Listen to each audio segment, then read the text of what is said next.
안녕하세요. 웅덩이 매매법 레버리지 ETF 장기 투자자 디벨로몽입니다. 오늘도 계좌 먼저 공개하고 시작합니다. 미국 직투 계좌는 5천만원 수익 중입니다. 그리고 국내 계좌는 38% 수익률이며 수익금은 450만원입니다. 총 수익금은 5,500만원 정도로 생각하시면 됩니다. 어제 미국 증시는 빅 이벤트들을 앞두고 혼조세를 보였는데요. 다우는 0.2% 상승한 반면 나스닥은 0.43% 하락, S&P 500도 0.27% 하락했습니다. 그리고 금일 맵을 살펴봐도 증시에 힘이 없었고 빅 이벤트들을 앞두고 관망세를 보이고 있다 라는 것을 확인할 수 있죠. 특징주로는 2% 급락한 테슬라입니다. 테슬라에게 2%의 급락은 사실 별것 아닌 수준인데요.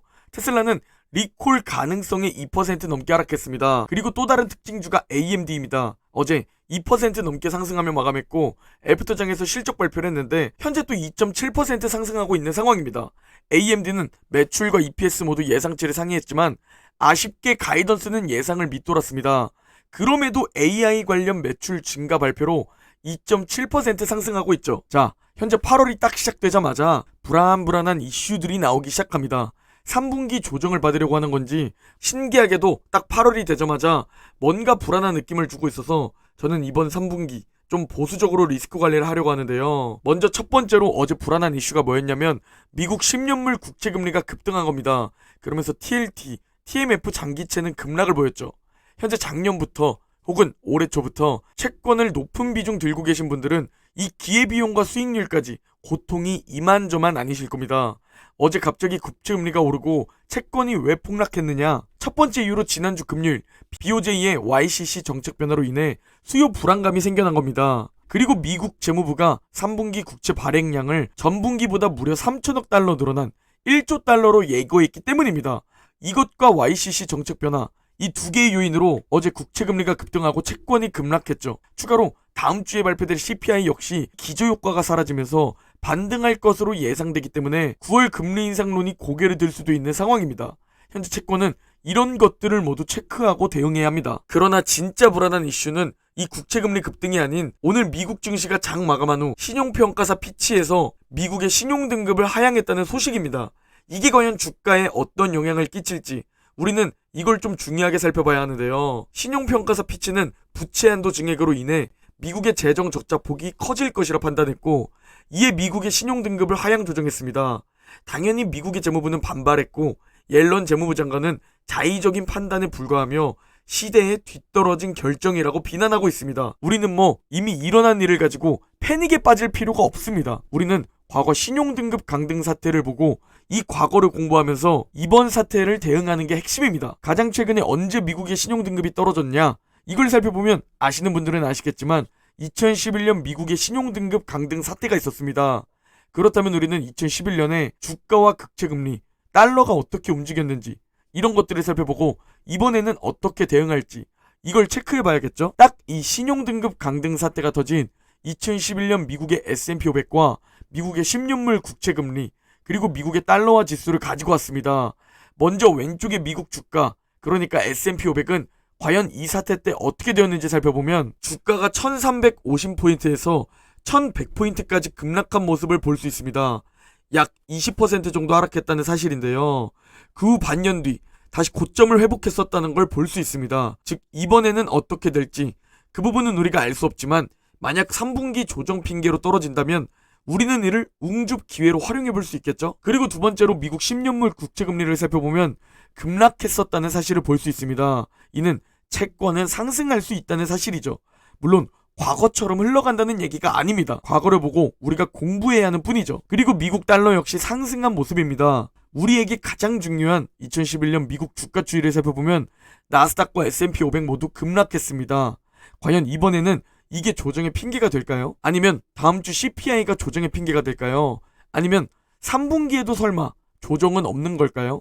정확하게 어떻게 될 것이다 라고 말씀드릴 순 없고 그걸 맞추는 사람은 없습니다. 다만 확률적으로 3분기에는 웅덩이를 보일 가능성이 상대적으로 높다 라는 것을 우리가 생각해 볼 수 있고 제가 상반기부터 말씀드렸던 내용이죠. 이 생각을 통해 대응을 할 수 있습니다. 실제로 8월, 특히 9월, 그리고 10월에 즉 3분기에는 약세 분기입니다. 과거 통계적으로 가장 약세를 보이는 분기죠. 그래서 저는 올해 상반기 미국 증시 급등을 이번 3분기 혹은 이번 하반기에 어느 정도 잠시 웅덩이를 보였다가 그 후 다시 올라갈 것이라고 생각하고 있습니다. 다만 5% 정도로 짧게 웅덩이가 파일지 10% 이상 깊게 파일지 그건 아무도 알 수가 없죠. 우리는 웅덩이 매매법 매수 타이밍에 닿으면 그냥 그 원칙대로 투자하면 경제적 자유에 도달할 수 있으니 올라도 좋고 떨어져도 좋은 투자자입니다. 그리고 낙관론자 톰리가 8월에는 좀 지저분한 달이 될 것 같다 라고 말해서 화제인데요. 항상 강세론을 펼치는 그가 8월 조정을 예상한 겁니다. 8월은 좀 까다로울 수 있다 라는 표현을 쓰면서 투자자들은 휴가를 떠나 있는 상황이라 이 조정 충격에 취약한 상황이다 라고 말했습니다.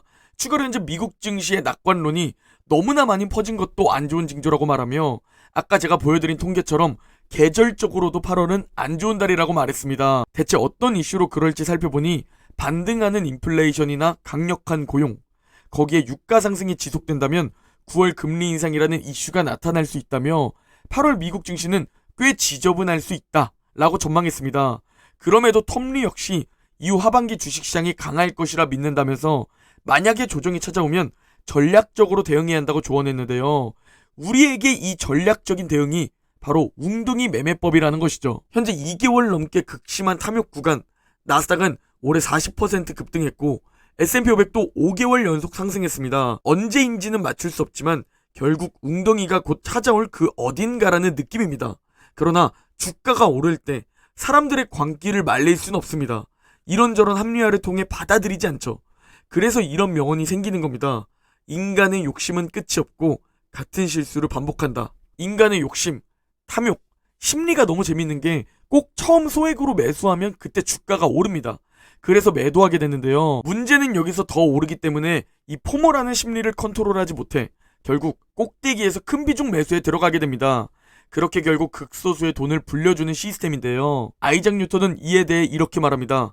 나는 천체의 움직임은 계산할 수 있지만 인간의 광기는 계산할 수 없다.